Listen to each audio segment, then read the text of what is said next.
हम लोग के यहाँ क्या है कि हम लोग के यहाँ अलग अलग सिस्टम है, देवी का, देवता का, हाँ, प्रकृति का, परमात्मा का, परमेश्वर का, परब्रह्म का, ब्रह्म का, इतने ये सब हैं जी। आई इतने सारे अलग अलग शब्द हैं, तो अलग अलग अवस्थाओं को बतलाने के लिए है जी। जी इसको एक्सप्लेन कर दीजिए। हम लोग इतना एज हो गया लेकिन हम लोग समझते हैं का सिर्फ पर्यायवाची है, सब एक ही है। पर्यायवाची कैसे होगा? सब अलग शब्द, एक ही भाषा के शब्द हैं तो अलग अलग होंगे, समझ रहे हो? हाँ, तो ये सब अलग अलग है, एक ही चीज़ नहीं है। हाँ। ये बिल्कुल ही जो कुछ नहीं जानता है, हाँ, तो वो सोचता है कि सब एक ही है। कहीं परमात्मा भी बोल दो, परमेश्वर भी बोल दो, प्रभु भी बोल दो, भगवान भी बोल दो, और देवी देवता भी बोल दो, सब नहीं है, सब अलग अलग। सब एक ही। हाँ, ईश्वर बोल दो, सब एक ही में, ऐसा नहीं, सब अलग अलग है। तो एक एक सर बताइए ना, बोलिए क्या बोल रहे हो? ठीक है, चलेंगे। हाँ, पहले इसको सुन लो अच्छा से, समझ लो जी। तो सबसे पहले हम प्रकृति पर आते हैं जी, नेचर। हाँ, नेचर पर, हाँ, प्रकृति पर, क्योंकि ये समझना आसान है जी। प्रकृति का अर्थ जो है, जो यहाँ बताया गया है, वो यह है कि जो आकार रूप में है, जिसका आकार है, प्रकार है, लंबाई है, चौड़ाई है, ऊंचाई है, हाँ, जो किसी से जुड़ता है और जो टूटता है, जिसमें संयोग होते हैं और वियोग होते हैं। संयोग और वियोग जो होते हैं, हाँ, जहाँ टूट जाना या जुड़ जाना, ये दो चीज़ जहाँ जिसमें ये घटना घट रही है, वे जो हैं वो प्रकृति है। संयोग वियोग, अच्छा, बात समझ में आ रही है? जी। हाँ, और इसकी रचना बाद में हुई है। प्रकृति की रचना ये बाद में मतलब मैंने ये अव्यक्त से व्यक्त हुआ, जब व्यक्त हुआ है तब प्रकृति हुई है। अच्छा, हाँ। सबसे पहले अव्यक्त स्थिति थी, शून्य नहीं था, अव्यक्त था। अव्यक्त और शून्य में अंतर होता है। शून्य का मतलब कि है ही नहीं, और अव्यक्त का मतलब है लेकिन आपके लिए प्रकट नहीं है, आप उसको महसूस नहीं कर पा रहे हैं, प्रकट नहीं। हाँ, आपके लिए प्रकट नहीं है वह, क्योंकि आपके पास जो इंद्रियां हैं उसके जरिए वह समझ में नहीं आ रहा है। हाँ, तो वह अव्यक्त स्थिति है जी। बात समझ गए? जी हाँ। तो अब ये प्रकृति तो समझ गए ना जी। अब ये जो प्रकृति है, इस प्रकृति का जो सूक्ष्म स्वरूप है जी, जो सूक्ष्म स्वरूप है, ये प्रकृति जो है ये आकार लिया हुआ है। व्यक्त हो गया। हाँ, लेकिन इसका जो सूक्ष्म स्वरूप है वह आकार लिया हुआ तो नहीं है वैसा, लेकिन फिर भी उसका आकार है, लेकिन वैसा आकार नहीं है, माने ठोस आकार नहीं है। हाँ, उसमें तरलता है, जिसमें तरलता हो, यानी प्रकृति का वह सूक्ष्म स्वरूप जिसमें तरलता हो जी। और तरलता इतनी हो, उसके बहाव हो, उसका फैलाव हो, हाँ, और वह जो है मतलब वह कारण हो इस प्रकृति का, प्रकृति की जो गति है, जो जुटना टूटना है, इसका जो कारण है वह जो है उसको जो है ऊर्जा कहते हैं, विज्ञान की भाषा में उसको ऊर्जा कहते हैं। पदार्थ के कारण को ऊर्जा कहते हैं, जिसके जो है पदार्थ जो है किसी से जुटता है, टूटता है, संयोग का कारण को ही ऊर्जा। हाँ, वो ऊर्जा है, जो उसका जो सूक्ष्म स्वरूप है पदार्थ का, वह उसका कारण बनता है, और उसको ही जो है शक्ति कहा जाता है। शक्ति, हाँ, ऊर्जा को शक्ति कहते हैं, कारण ऊर्जा है। हाँ, समझ गए हो? तो उसको शक्ति कहते हैं। तो इसलिए हम लोग शक्ति की पूजा करते हैं, शक्ति को पूजा करते हैं, उसका एक मानवीय चित्रण करते हैं, मानवीय चित्रण, उसका हम लोग मानवीय चित्रण करते हैं समझाने के लिए गंवारों को। नहीं तो कैसे सब लोग इतना सूक्ष्म रूप से नहीं समझेगा ना, तो उसका एक मानवीय चित्रण करते हैं कि ये देखो ये दुर्गा जी है, एक रूप आकार, हाँ, शक्ति है, ये दुर्गा जी है, हाँ। अब उसको हम लोग शक्ति को समझाने के लिए एक मानव की आकृति दे देते हैं ताकि वो समझ जाए, हाँ। तो वह जो शक्ति है, तो अब वह शक्ति जो है अलग अलग है इस अर्थ में। एक तो आदि शक्ति हो गया, हाँ, तो आदि शक्ति मतलब सभी शक्तियों का जो स्रोत है वो आदि शक्ति है, हाँ। तो आदि शक्ति की भी हम लोग आराधना करते हैं, शक्ति की भी आराधना करते हैं। अब ये आदि शक्ति है तो ये अलग अलग स्वरूपों में है। उदाहरण के लिए, ये जैसे कि अग्नि भी शक्ति है तो अग्निदेव है। हाँ, वायु भी शक्ति में आएगा तो वायु भी एक देव है। समझ रहे हो? जी जी। तो अग्निदेव, वायुदेव, वरुण देव, हाँ, इस तरह के बहुत सारे अलग अलग देव सब हैं, जो यानी भिन्न भिन्न प्रकार की जो शक्तियां हैं उनके भिन्न भिन्न नामकरण किए गए हैं और एक मानवीय रूप धरा गया है, मानवीय रूप धरा दिया गया है ताकि नोट कर समझ जाए। मोटे अर्थ में जो लोग कुछ जो पढ़े लिखे लोग नहीं हैं तो वो समझ जाए कि हाँ इस तरह से एक है, उसका मानवीय रूप दे दिया आसानी से समझाने के लिए। उसको कुछ पूछना चाह रहे हो, पूछो। फ्लो टूटेगा नहीं ना? नहीं पूछो। टूटिएगा। हमें का जो कारण है वो ऊर्जा है, ऊर्जा पुरुष भी हो सकता है, स्त्री क्यों माना गया है? पुरुष भी हो सकता है, शक्ति को हाँ स्त्री क्यों माना गया? डाइवर्ट है, तुम इसको नोट कर लो। वही बोला था, डाइवर्ट, बिल्कुल डाइवर्ट हो छोड़िए, जाएगा। एकदम टूट जाए। नहीं चलो, नहीं आप चलिए उस फ्लो में चलिए, बहुत अच्छा है सर। इसको बाद में स्पष्टीकरण होगा। तो यह जो है हाँ। अब हो सकता है बाद में भूल जाए, पहले थोड़ा सा नहीं इसको याद थोड़ा सा- हमें याद है, हमें अपना भी याद है, ये अपने याद रखें। आप अपने अनुसार करिए, जो जो इच्छा हो करिए। तो ऐसा है कि फिर वो उस शक्ति के जो अधिष्ठाता हैं भिन्न भिन्न या अधिष्ठात्री हैं भिन्न भिन्न, जिस तरह से उसकी अभिव्यक्ति होती है उसी के नाम से उसका नामकरण किया जाता है, उसका चित्रण किया गया, मानवीय चित्रण किया जाता है और उसी के नाम से उसका लिंग भी निर्धारित किया जाता है। जैसे कि गुण के हिसाब से, हाँ उस गुण के हिसाब, जैसे कि सरस्वती जी हैं। हाँ, तो उनको जो है वाणी की देवी माना जाता है, वाग देवी कहा गया है, वेद में वाग देवी आता है, तो वाणी की देवी है। हाँ, ज्ञान की देवी है। तो इस तरह से हम लोगों ने भिन्न भिन्न शक्तियों का जो अभिव्यक्ति का स्थान है, काम वासना के लिए भी अलग है। हाँ, कामदेव है। हाँ, रति देवी है। तो अलग अलग जो भी अभिव्यक्तियाँ हो सकती हैं भिन्न भिन्न शक्तियों की, चाहे अग्निदेव हो, वायुदेव हो, ये जितने भी प्रकार की शक्तियाँ हो सकती हैं, उनके अधिष्ठाता का भी हम लोगों ने मानवीय चित्रण किया है, अंकन किया है और उनकी पूजा प्रार्थना करने का विधान है। और वहाँ पर जो है वो आदि शक्ति से ही उनका मुख्य स्रोत निकलता है और उससे ही फिर जो है वो पदार्थ में गति कराते हैं और उसी से घटनाएं घटती हैं। समझ गए? अब ये जो देवी देवता हुए, इसके बाद अब आ जाते हैं हम लोग थे वहाँ पर वायु देव। हाँ, तो वो तो ये तो सब वही तो देवी देवता हो गए ना, मतलब हाँ, देवी देवता समझ गए ना। कहा जाता है 33 कोटि देवी देवता है। 33 कोटि। कोटि का एक अर्थ प्रकार भी होता है और एक अर्थ जो है करोड़ भी होता है कोटि का। तो प्रकार में फिर कई और प्रकार हो करके करोड़ हो जाते हैं। कुछ लोग इस पर भी झगड़ा करते रहते हैं, कह रहे वेद में तो कोटि दिया गया है, ये पुराण वाले करोड़ बोलते हैं। हाँ, तो दोनों ही सही है। कोटि तो मोटे तौर पर बता दिया गया है कि कितने प्रकार के हैं जी, उसमें प्रकार है। हाँ, कई भाग उसमें जैसे आदित्य हो गए, 12 आदित्य हो गए, 11 रुद्र हो गए, हाँ, वसटकार हो गए, इस तरह से करके हाँ, तो वो किए हैं, पंचभूत हैं।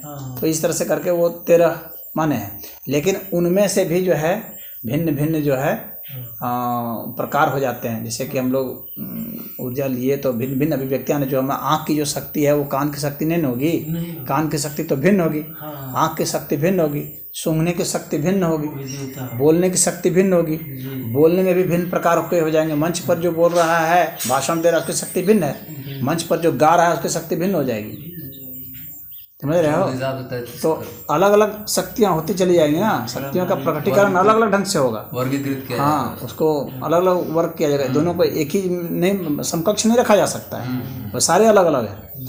तो इसलिए ये भिन्न भिन्न देवी देवता हैं। सामान्य जो फिजिकल पावर है वो अलग हो जाएगा, बुद्धि विश्लेषण हो गया वो अलग हो जाएगा, स्मरण शक्ति अलग हो जाएगी। समझ रहे हो? तो स्मरण की शक्ति अलग हो जाएगी, ज्ञान की शक्ति अलग हो जाएगी, विश्लेषण शक्ति अलग हो जाएगी। ये सब भिन्न भिन्न शक्तियाँ हैं। और इस सबके इसके नाम दिए गए। हमारी जो सांस चल रही है उस सांस में भी कई कई बांटा गया है। हाँ, कि बाईं नाक से सांस चल रही है तो उसका अलग होगा, दाईं नाक से सांस चल रही है तो उसका अलग होगा, दोनों चल रही है अलग होगा, तिरछा चल रही है अलग होगा। तो जिस तरह से उसका भी अलग अलग हो जाएगा। तो इस तरह से प्रकार के प्रकार बहुत हो जाएंगे। तो ये देवी देवता का क्षेत्र हो गया। ये तो समझ गए, कोई दिक्कत नहीं है। अब लेकिन ये जो देवी देवता भी हैं तो ये शक्ति के स्तर पर है। शक्ति क्या है? शक्ति बीच की चीज़ है, यानी कारण। हाँ, इसका पदार्थ जो है ना, इसको गति कराने का तो कारण है ये, लेकिन इसके भी आकार हैं, बहुत सूक्ष्म आकार है इस ऊर्जा का। हाँ, शक्ति भी आकार में है और तरंग में है, दोनों है ये। अच्छा, न्यूट्रॉन प्रोटॉन आकार भी है और तरंग भी है, ये दोनों है शक्ति। यानी जैसे विद्युत है, विद्युत शक्ति जो है यह है, चाहे प्रकाश की शक्ति है, यह जो भी शक्तियाँ हैं। हाँ, तो ये सभी शक्तियाँ जो हैं ये पदार्थ भी हैं, माना कि आकार लिए हुए, और तरंगनुमा भी है। ये हो गए, बात समझ गए। तो और ये जो है ये पदार्थ के रूप में ही है। ये इसकी जो तरंग, इसकी भी तरंग शक्ति है, ये बात नहीं है कि ये प्रकृति की तरंग शक्ति नहीं है, ऐसा मैं नहीं कहना चाह रहा। लेकिन इसकी जो तरंग है इतनी सूक्ष्म है कि उसको पकड़ा नहीं जा सकता है। उन लोग की तरंग की बात तो समझ में आती है आसानी से। ऊर्जा की तरंग जो है समझ में ज़्यादा अच्छे से आती है। हाँ, क्योंकि उसकी जो तरंग है ना, उसका वेवलेंथ आसानी से वैज्ञानिक लोग नाप लेते हैं। उसको कोई भी देख लेता है, ऐसे आँख से भी देख ले, तरंगों को पता चल जाता है कि तरंग के रूप में है। हाँ, आवाज़ मिल जाता है। हाँ, भले पूरा नहीं मिलता हो लेकिन मिल जाता है। और इसका नहीं मिल पाता है, लेकिन इसकी भी तरंग है, परंतु काफ़ी सूक्ष्म है। आदि शक्ति का इसका ये जो पदार्थ है, प्रकृति जो है, इसका भी तरंग है, लेकिन ये काफ़ी सूक्ष्म है। तो इसको मोटे तौर पर तरंग मत मानोगे। हाँ, इसको जो है मोटे तौर पर इसको मानो ठोस आकार है। हाँ, और उसको वो जो है आकार भी है और तरंग भी है। वो दोनों ही है। अब प्रश्न उठता है कि अब उसका कारण क्या है? उसका उस शक्ति का क्या कारण है? आदि शक्ति के लिए भी। हाँ, उसका जो शक्ति का कारण तो आदि शक्ति हो गई। आदि शक्ति का क्या कारण है? क्योंकि है तो वो भी शक्ति ही ना, भले आदि शक्ति है, सभी की शक्ति है, लेकिन है तो शक्ति ही। शक्ति है मतलब कि वह भी विभाजित हो सकती है, वह भी संयोजित हो सकती है। प्रकाश की तरंगें या विद्युत तरंगें भी संयोजित होती हैं, वो भी होती हैं, टूटती हैं, हालांकि बहुत सूक्ष्म स्तर पर होती हैं, लेकिन होती तो हैं। हाँ, तो इसीलिए शक्ति को भी यहाँ पर वो अल्टीमेट नहीं माना गया है, परम नहीं माना गया है। हाँ, क्योंकि वो मध्य स्तर है। अब उससे जो सूक्ष्म है वह निराकार स्थिति है। निराकार स्थिति का मतलब हो गया कि जिसका आकार नहीं है। आकार नहीं है का मतलब हो गया कि हम किसी चीज़ को इतना तोड़ें कि उसको हम कल्पना से भी विभाजित नहीं कर सकें, यानी अविभाज्य स्थिति होगी। विभाजन हम किसका कर सकते हैं? जिसका भी आकार प्रकार होगा उसका हम विभाजन कर सकते हैं। विभाजन करने के लिए सदैव एक लाइन चाहिए ना, रेखा चाहिए कि नहीं? बिना रेखा के तुम किसको विभाजित करोगे? नहीं कर सकते हो। तो काल्पनिक रेखा तो चाहिए विभाजन करने के लिए। अगर उस काल्पनिक रेखा जो तुम विभाजित कर रहे हो, और एक रेखा जो है कई बिंदुओं का वो होता है, जोड़ होता है। एक रेखा का मतलब है कई बिंदु जब मिलेंगे तब ना रेखा बनेंगे। तो जो तुम उस रेखा का, उस काल्पनिक रेखा का जो तुम पहला काल्पनिक बिंदु बनाते हो सबसे छोटा, अगर उससे भी छोटा तत्व हो तब तो विभाजन उसका संभव नहीं ना है।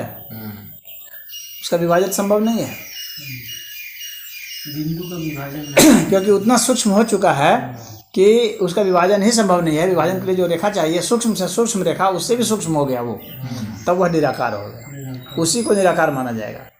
तो निराकार स्थिति तक जो है हम पहुंच नहीं सकते, उसका सिर्फ हम एक अनुमान लगा सकते हैं, गेस कर सकते हैं, कि अनुभूत कर सकते हैं। नहीं, अनुभूत करना तो दूसरी बात हो गई। हम लोग यहाँ पर जो तर्कों के आधार पर करेंगे। हाँ, तो उसको जो है हम जो है उसको एक किसी मापदंड में नहीं रखते। मापदंड में क्या मतलब किसी मशीन वगैरह से या किसी तरह से जांच करके भी हम लोग नहीं देख सकते, नहीं जा सकते। क्यों? क्योंकि कोई भी चीज़ जो जांची जाएगी वो आकार की ही होगी, या तरंग की होगी अधिक से अधिक। हाँ, तो तरंग भी एक तरह से आकार ही है, मान लो। तरंग भी आकार ही है। हाँ वो है कि कुछ उसकी फ्लूइडिटी है ज़्यादा, लेकिन है वो उसका भी एक आकार ही जैसे है। लेकिन शुद्ध निराकार जो होगा तो वह किसी मशीन से टेस्ट नहीं होने वाला, हाँ किसी से जांच में नहीं आने वाला।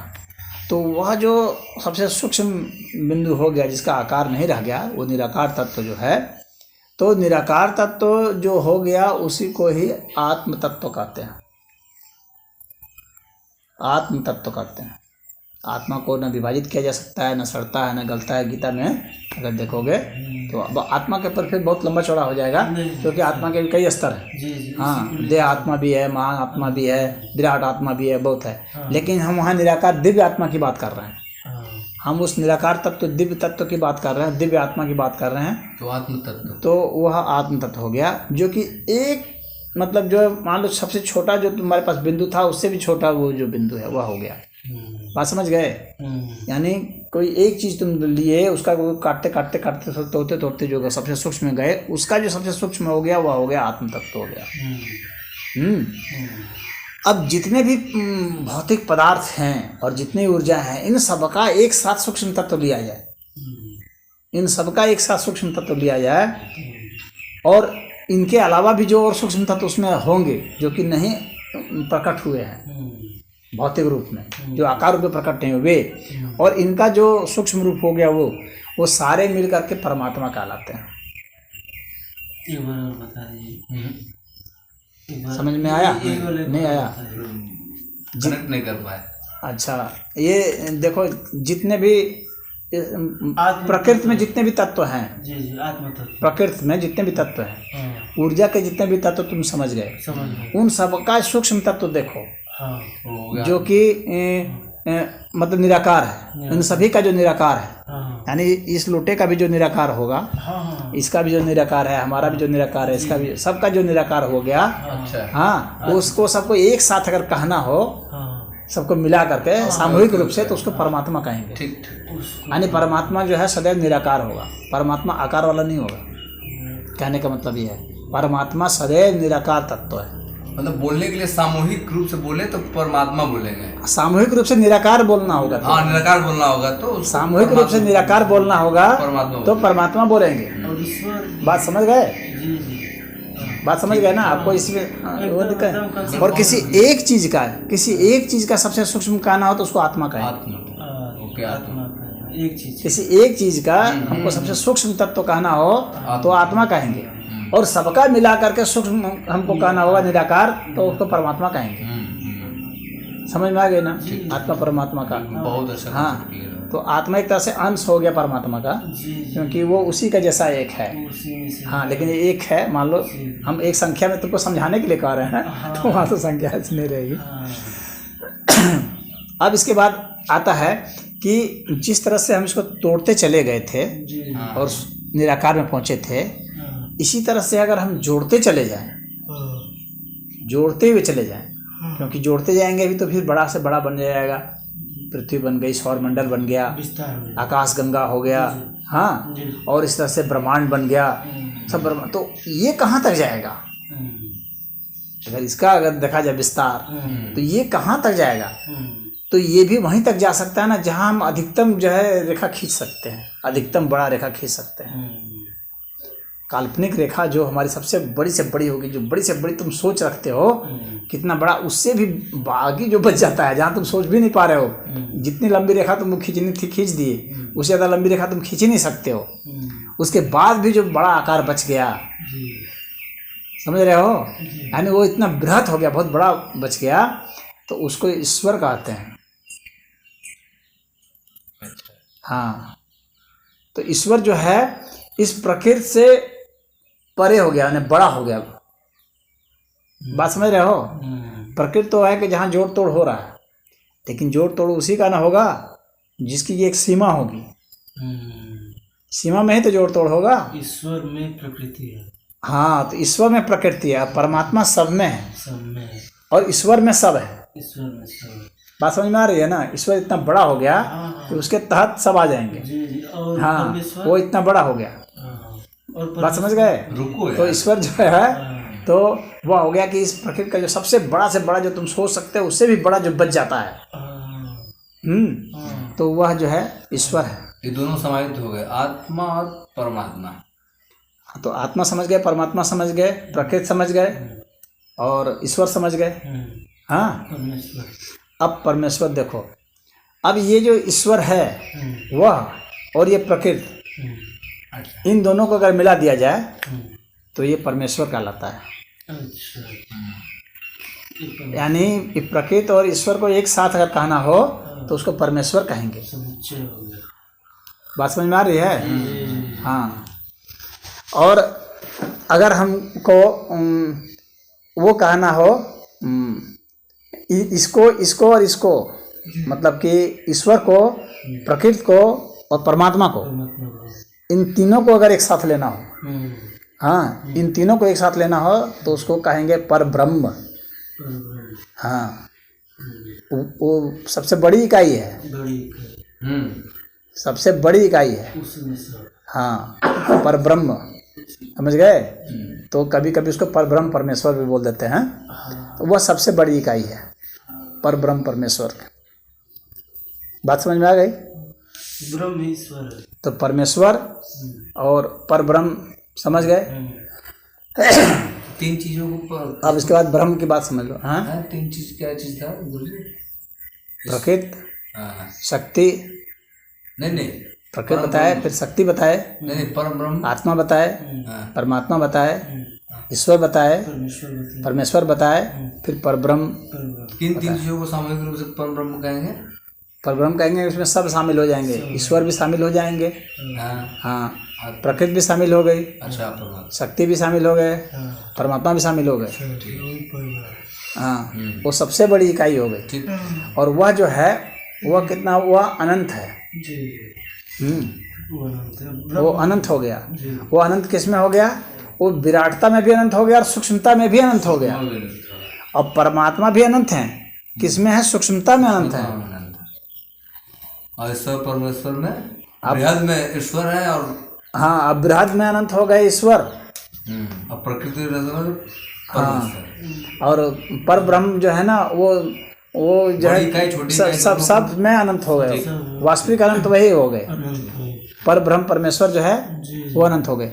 हाँ, कभी कभी जो है, मान लो कि भाई इतना जो जटिल शब्द नहीं जानते हैं तो वैसे में कह देते हैं, उसमें सब एक कभी परमात्मा भी बोल दिए, ईश्वर भी बोल दिए, परमेश्वर भी बोल दिए।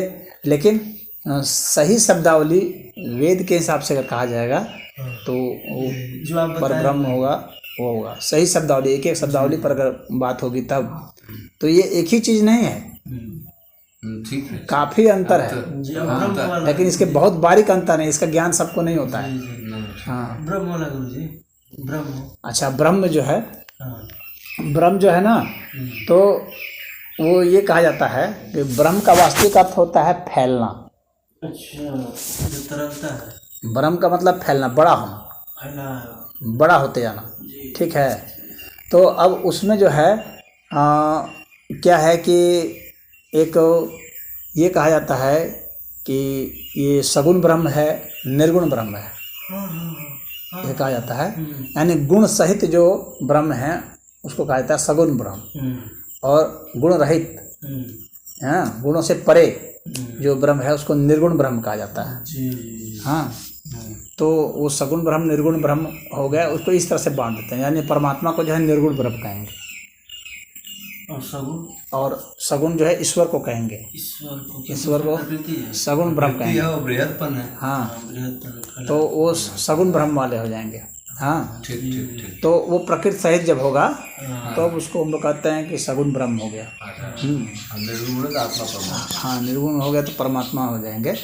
हाँ, तो वो इसको तो ब्रह्म इस अर्थ में करते हैं, सगुण ब्रह्म, निर्गुण ब्रह्म। ब्रह्म मतलब कि जो फैल रहा है, चाहे उधर भी फैल रहा है, भीतर भी फैल रहा है, यानी सूक्ष्मता में भी फैल रहा है, विराटता में भी फैल रहा है जो।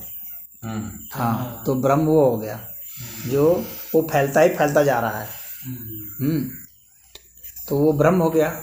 अब इसमें आ गया एक भगवान, एक शब्द भगवान भी तो ये बड़ा चीज है। हाँ, तो भगवान उसको कहते हैं, भग मतलब होता है आनंद। अच्छा। तो जो आनंदवान है, क्योंकि परमात्मा जो है ना उनका एक गुण माना जाता है आनंद। आनंद।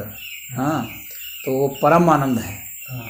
तो जो परम आनंद को प्राप्त है तो उसको भगवान कहा जाता है। तो यह एक व्यक्ति भी हो सकता है। अच्छा। तो कोई भी व्यक्ति जो